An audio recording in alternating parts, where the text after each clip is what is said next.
2-3 দিন চুল ছাড়াইনি জানো, সিঁদুরটা পরা হয়নি, সিঁদুরটা পরবো। আর আমি তো শ্যাম্পু করে চলে গেছিলাম, অফিস চলে গেছি শ্যাম্পু করে, এবার ভেজা চুল ছিল, যদিও অফিসে আমাদের রুমে এসি আছে, কিন্তু এসিতে চুলটা ছেড়ে দিয়েছিলাম, তাও একটু দেখছি ভেতরে ভেতরে ভেজা। হ্যাঁ, তো এখন এসে চুলটা ছাড়ালাম, কতটা চুল উঠেছে দেখে নাও।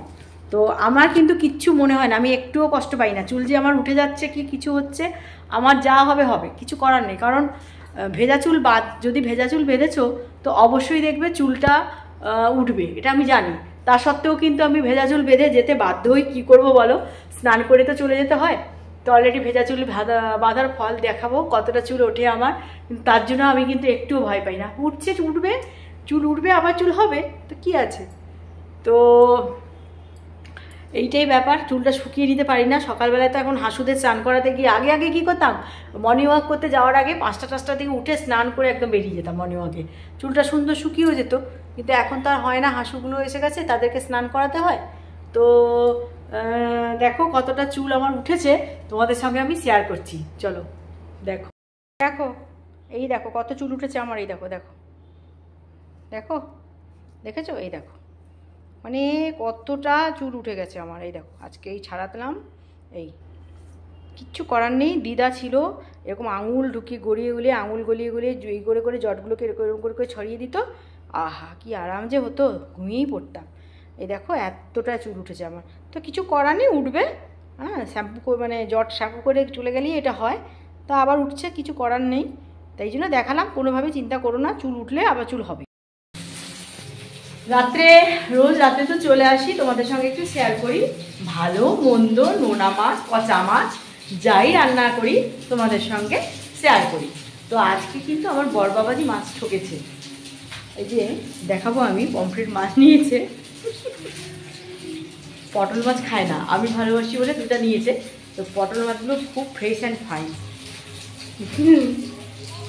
পমফ্রেট না, এটা বোধহয় সাদা বাবুল আর কি, সাদা বাবুল পমফ্রেট, যাই হোক বলে আবার দুঃখ পাবে, বলার কিছু নেই। তো পচা মাছকে কী করে জ্যান্ত বানানো যায় দেখি, চেষ্টা করি।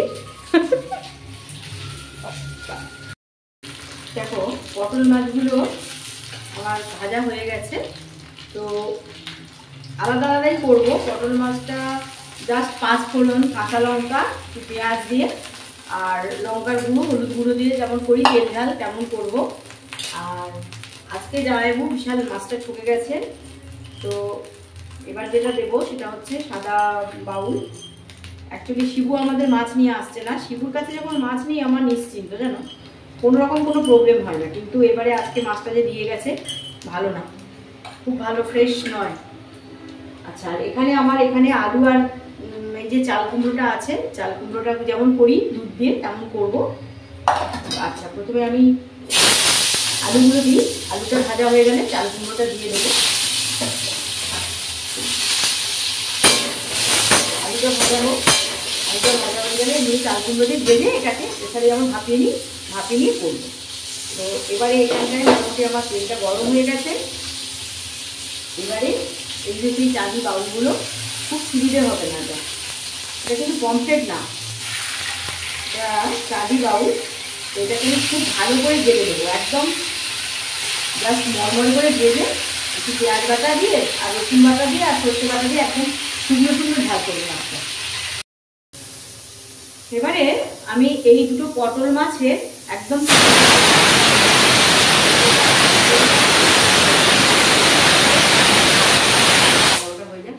এটা কিছু মশলা দেবো না, জাস্ট তেলের উপর এই যে তেল দিয়েছি, 5 ফোড়ন দেবো, পেঁয়াজ দেবো আর একটু কাঁচা লঙ্কা দিয়ে ভাজা হবে। তারপরে এর মধ্যে এই দেখো আমি লঙ্কা বাটা আর হলুদের গুঁড়ো জাস্ট জলে মিশিয়ে দিয়ে দেবো। এখানে আর কোনো রকম কিছু মশলা আমি দেবো না। আর এখানে যেটা সিটি পড়লো, এখানে আমার আলু আর চাল কুমড়োটা আমি তেলে নেড়ে নিয়েছিলাম, দিয়ে এটা ভাপানো হয়ে গেছে। আলু চাল কুমড়োর কারি করবো, একটু পরে করছি। আর এখন যেটা আমি দেখাচ্ছি সেটা হচ্ছে পটল মাছের ফাঁকি ফাঁক করি তেল ঝাল। আর এই মাছের যখন করবো এখানে কিন্তু আমি কালো জিরে দেবো না, এটা করতে গেলে যখনই আমি লঙ্কা বাটা হলুদ গুঁড়ো দিয়ে যখন করবো তখন কিন্তু এখানে আমার দিতে হবে 5 ফোড়ন। তো আমি তেলটা গরম হয়ে গেছে, 5 ফোড়ন দিয়ে দিলাম, পাঁচফোড়নের সঙ্গে দিয়ে দিলাম আমি পেঁয়াজের কুচিটা, পেঁয়াজের কুচি দিলাম, কাঁচা লঙ্কাও দুটো দিয়ে দিয়েছি। তো পেঁয়াজটা পাঁচফোড়নের সঙ্গে একটু ভাজা হবে, একটু ভাজা হয়ে যাওয়ার পরে আমি আসছি।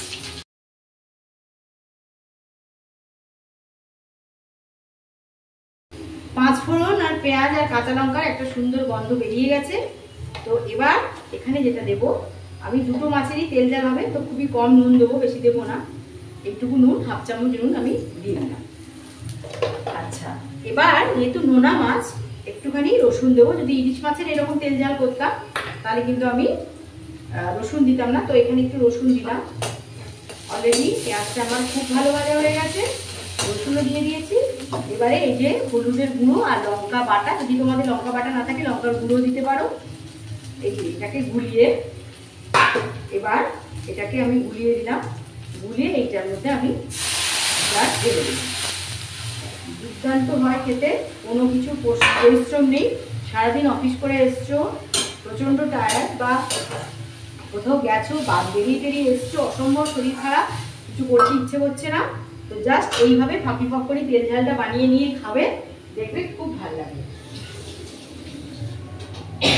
এটা শুধু নোনা মাছ না, এটা তুমি কোনো পোনা মাছও করতে পারবে। তুমি যদি পোনা মাছের তরকারিও করতে চাও এই পদ্ধতিতে কিন্তু পোনা মাছের তরকারিটাও করতে পারবে।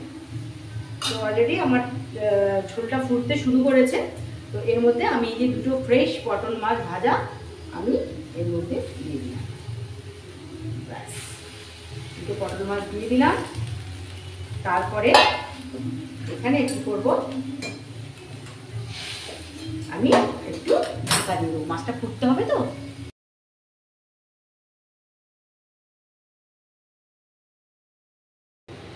এবারে আমি চাল কুমড়ো আলুর যে কারিটা করব সেটা বসাচ্ছি। তো যেটা আমি প্রথমে করব, আমি একটা শুকনো লঙ্কা ফোড়ন দিয়ে দিলাম, তারপরে একটু দিয়ে দিলাম জিরে, দিয়ে দিলাম এলাচ আর লবঙ্গ, সঙ্গে একটু অ্যাড করলাম পেঁয়াজের বাটা। একটু পেঁয়াজ বাটা রেখে দিলাম, ওই মাছের ঝালটা করতে হবে, তো ওই জন্য একটু পেঁয়াজের বাটা রাখলাম।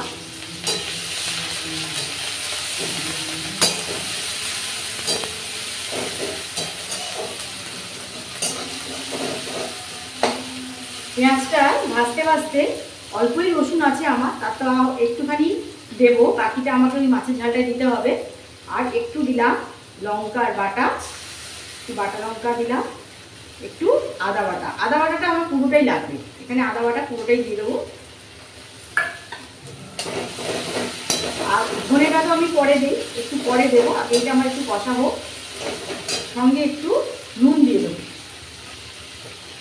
অল্প করে নুন দিয়ে দিই, তারপরে যদি লাগে তারপরে আমি আবার নুন দিয়ে দিই। অনেকটাই চাল কুমড়ো আর আলু অনেকটাই আছে, তো এতটাই নুন দিলাম। হলুদ অল্প আছে, আবার বার করে আনতে হবে, হলুদটা আমার তোলা আছে। তো আরেকটু কষে, মশলাটা কষে হলুদটা নিয়ে আসছি।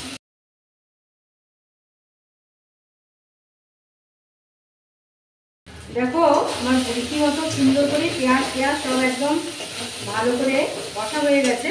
তো আমি ওখানে তখন একটু কম হলুদ দিয়েছিলাম, তো আর একটু হলুদ দিয়ে দেবো, কারণ ওখানে হলুদটা আমার তেমন দেওয়া হয়নি, আর একটু হলুদ দিলাম। সঙ্গে একটু মিষ্টি দিয়ে দিলাম, যেটা আমি গুঁড়ো গুড় ব্যবহার করি সেটাও দিয়ে দিলাম। এবার এর মধ্যে আমি দিয়ে দেব আমার যে চাল কুমড়োটা আর আলুটা তেলে নেড়ে রেখেছি। বুঝতে পারছি না, এত ভার হয়ে গেছে তো বুঝতে পারছি না একদম।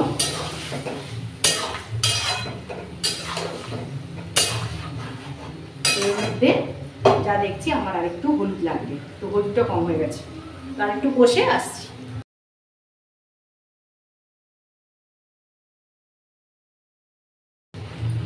একটু নিয়ে দেখলাম নুন মিষ্টি সবই ঠিক আছে জানো, তো শুধু একটু হলুদ দিতে হবে, একটু হলুদটা কম হয়ে গেছে, একটুখানি হলুদ দিলাম।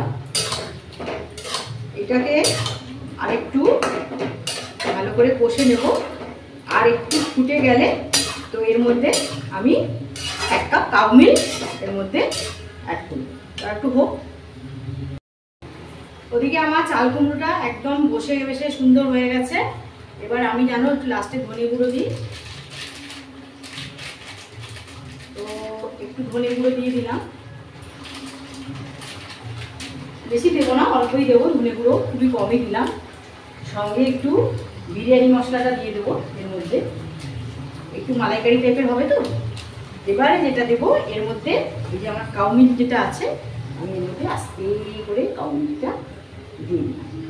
দিয়ে এখন আপাতত আমি গ্যাসটা অফ করে দেবো।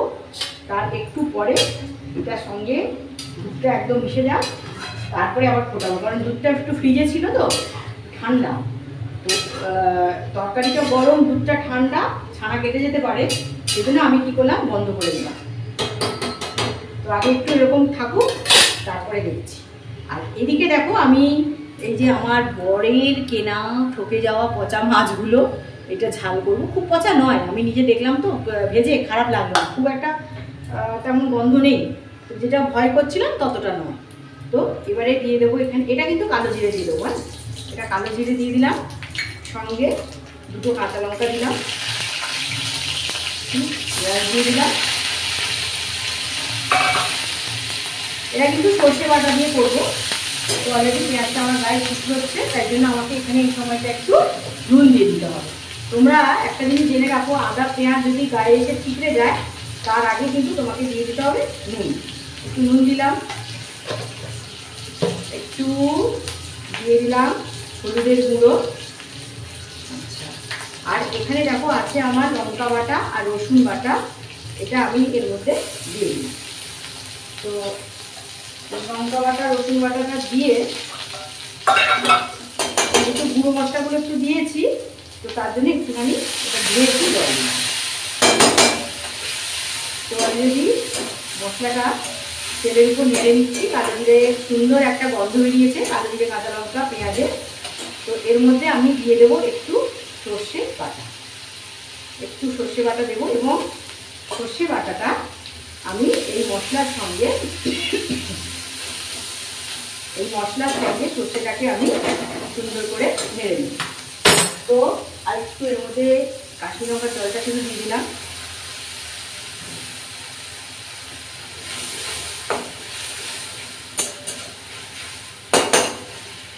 এটা একটু তেল ছেড়ে আসুক, তেল ছেড়ে আসলে তারপরে এর মধ্যে আমি একটুখানি আর একটু জল ঢেলে মাছগুলো এর মধ্যে আমি দিয়ে দেবো। দেখো একটু বাদে আমি আবার এখানে ফ্লেমটা দিয়ে দিয়েছি চাল কুমড়োর দুধ দিয়ে, চাল কুমড়োটা যেটাকে একটু ফোটানোর জন্য। আর এইটা দেখো, এইটা ভালো করে আমার সর্ষে সব ভাজা হয়ে গেছে। এবার এর মধ্যে আমি দিয়ে দিলাম জল দিয়ে দিলাম। এবারে জলটা ফুটে উঠলে এর মধ্যে আমি আমার এই যে ভাজা মাছগুলো রয়েছে, এই ভাজা সাদা পমফ্রেট নয়, এটা সাদা বাউল, এটাকে আমি অ্যাড করব। এটা ফুটে উঠেছে। এবার এর মধ্যে আমি যে মাছগুলো কড়া করেই ভেজেছিলাম, কেননা আমি এইরকম মাছ, এই পমফ্রেট মাছ বা সাদা বাউল মাছ এতটা জোরে কড়া ভাজি না, তো মাছটা আমি রিস্ক নিলাম না, খুব একটা ফ্রেশ নেই, তার জন্য কিন্তু মাছটাকে আমি ভালো করে কড়া করে ভেজেছি। তো এবারে এটাকে ফুটিয়ে দেবো, আর একটুখানি মরে গেলে জলটা হয়ে যাবে। আর ওদিকেও আমার মানে যেটা করেছি চাল কুমড়ো আলু দিয়ে গরুর দুধ দিয়ে যে তরকারিটা করেছি, এটাও আমার রীতিমতো শেষের পথে।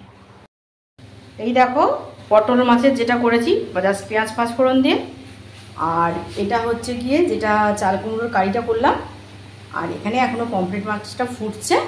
এইটাই এখন রাত্রে, এটা খাবো না, এটা কালকে লাঞ্চে থাকবে, আর এটা থেকে একটু নেবো, আর রাত্রে এই পটল মাছের এই তরকারিটাই রাত্রে খাবো।